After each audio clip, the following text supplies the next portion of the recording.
오늘 말씀은 에레미야 37장 1절에서 10절입니다.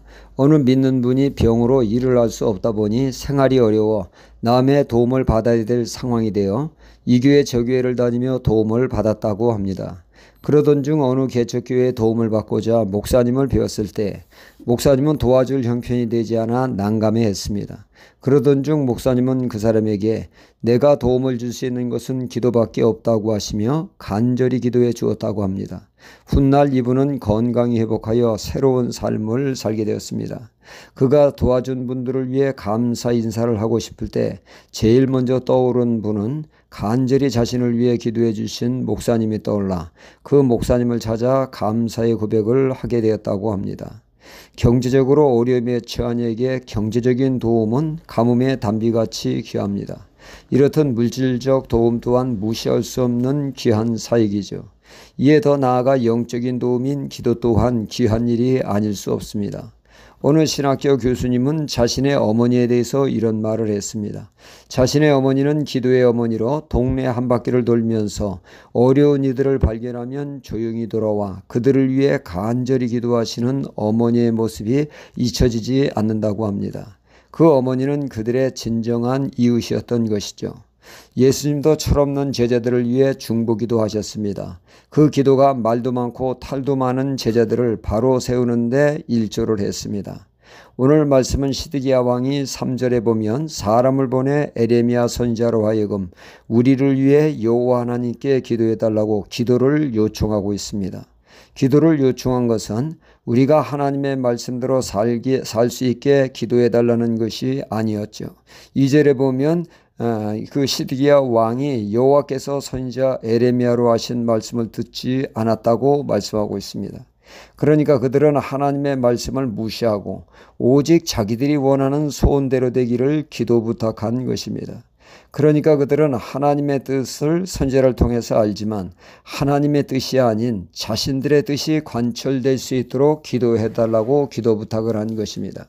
성경은 구하라 찾으라 두드리라 말씀하고 있죠. 기도하는 자에게 반드시 응답해 주신다고 포기하지 않고 끈질기게 믿음을 가지고 기도하라고 하십니다. 하지만 성경에 응답받지 못하는 경우가 있는데 그 첫째 이유는 기도하지 않기 때문에 응답이 없다는 것이요. 둘째는 정욕으로 쓰려고 잘못 구할 때 응답이 되지 않는다고 야고보서는 말씀하고 있습니다. 가령 야고보와 요한이 어머니까지 동원하여 치맛바람을 일으킵니다. 우리 두 아들 주님의 우정숭 자정숭으로 삼아달라고 말이죠. 이에 주님은 노하셨습니다. 그들은 하나님의 뜻은 안중에도 없고 오직 자신들의 출세를 위해 혈안이 된 그들의 정욕적인 기도에 주님은 노하신 것입니다. 주님은 우리에게 기도의 본을 겟세마네 동산에서 보여주셨죠. 주님이 십자가를 지시기 위해 이 땅에 오셨지만 그 육신의 고통은 말로 다 할 수 없기에 육신을 입으신 주님 할 수 있거든 이 잔이 지나가게 하옵소서. 그러나 내 뜻대로 마옵시고 아버지의 뜻대로 되기를 원합니다. 밤샘 기도는 내 뜻을 적고 아버지의 뜻을 따르는 기도였습니다. 여기서 기도가 무엇인가를 우리에게 보여주고 있죠. 기도는 우격다짐으로 자신의 뜻을 관철시키는 땡깡이 아니라 하나님의 뜻에 자신을 굴복시키는 것이 진정한 기도라는 말씀입니다.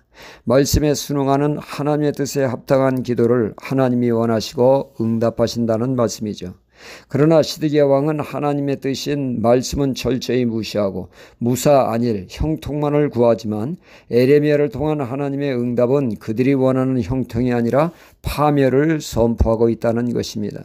하나님께 상달되는 기도가 되기 위해서는 우리의 정욕으로 구하는 기도를 멈춰야 하죠. 중단해야 합니다. 하나님의 뜻에 입각한 하나님의 뜻을 구하는 기도에 하나님이 응답하십니다.